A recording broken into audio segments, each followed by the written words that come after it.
আসসালামু আলাইকুম রহমতুল্লাহি বারাকাতুহু। কেমন আছো তোমরা সবাই? অনেকদিন পর আমার ইউটিউব চ্যানেলে আমি একটা ভিডিও নিয়ে আসছি। ইদানিং আমার কোনো ভিডিও আপলোড করা হয় না, আমার লং ভিডিও যা আপলোড করি সব শর্ট ভিডিও আপলোড করা হয়। তো এটা হচ্ছে আমাদের কয়েকদিন আগে, মানে 2 দিন আগে চটপটি বানাইছিলাম বাসায়। সেই ভিডিওটা কীভাবে বানাইছিলাম, আর আমার হাতের চটপটি খাওয়া সবাই বলছে আলহামদুলিল্লাহ অনেক মজা হয়েছে, বা আবার খাবো। প্রায়ই খাওয়া হয়, কিন্তু আমি ভিডিও বানাই না, আপলোড দেওয়া হয় না।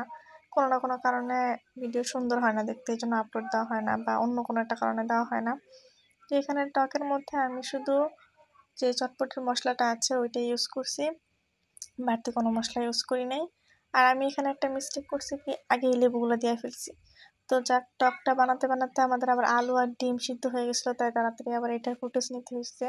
আমার ননদ আমাকে অনেক হেল্প করছে, আর এই সমস্ত আয়োজন করছিলাম আমার ননাসের বাসায়। এখানে আমি 2টা বড় বড় আলু নিচ্ছি, 2টা বড় বড় আলুরে টুকরা করতে পরে 4 পিস হয়েছে, 4 পিস নাকি 5 পিসের মতো হয়েছে। আর এই টকের মধ্যে আমি তো মরিচ দিতেই ভুলে গেছিলাম। তারপর যখন মরিচগুলো ছিটায় দিলাম উপর থেকে, আর টকটা দেখতে এত সুন্দর লাগতেছে, মানে নতুন বউ সাজলে যেমন লাগে, একদম রাঙাবো সেরকম একটা লুক আসছে টকের মধ্যে। দেন আমি টকটাকে ভালো মতন নাড়াচাড়া দিয়ে ঘোটা মোড়া দিয়ে একদম পারফেক্ট বানায় ফেলছি। আর আমার কাছে টক ঘন ভাল লাগে, তোমাদের কার কাছে কেমন ভাল লাগে বললো আমাকে।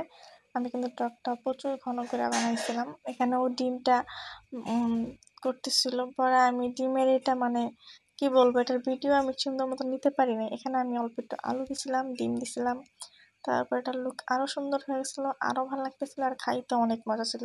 তা আমি এখান থেকে অল্প একটু নিয়ে আমার শ্বশুরের মুখে আবার দিয়েছিলাম যে আবার দেখেন কেমন হয়েছে। তো উনি বলছিল আলহামদুলিল্লাহ অনেক মজা হয়েছে তো টকটা।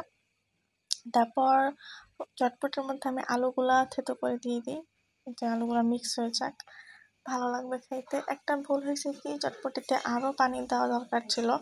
আমরা চটপটি বানাইতে বানাইতে চটপটি সব পানি নিজেই খেয়ে লাইছে বুটগুলা। পরে এখানে যে টক ছিল, আমার টকটা অনেক ঘন ছিল, এই জন্য আমি 2 চামচের অর্ধেক দিছিলাম, 2 চামচ দিছি।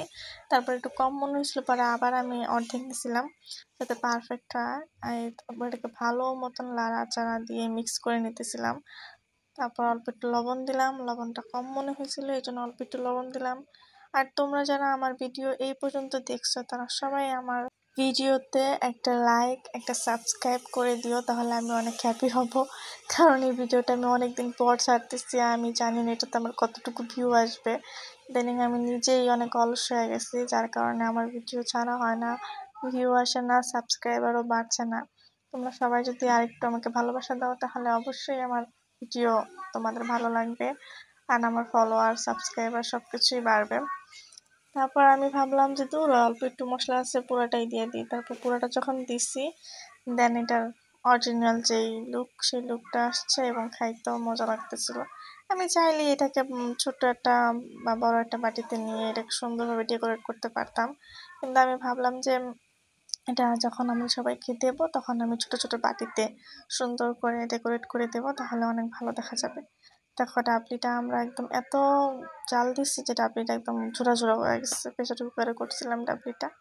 তারপরে দেখো আমি ডেকোরেট করছি, কেমন লাগতেছে তোমরা সবাই কমেন্টে জানাইও। আর সবাই ভালো থেকো, আল্লাহ হাফেজ।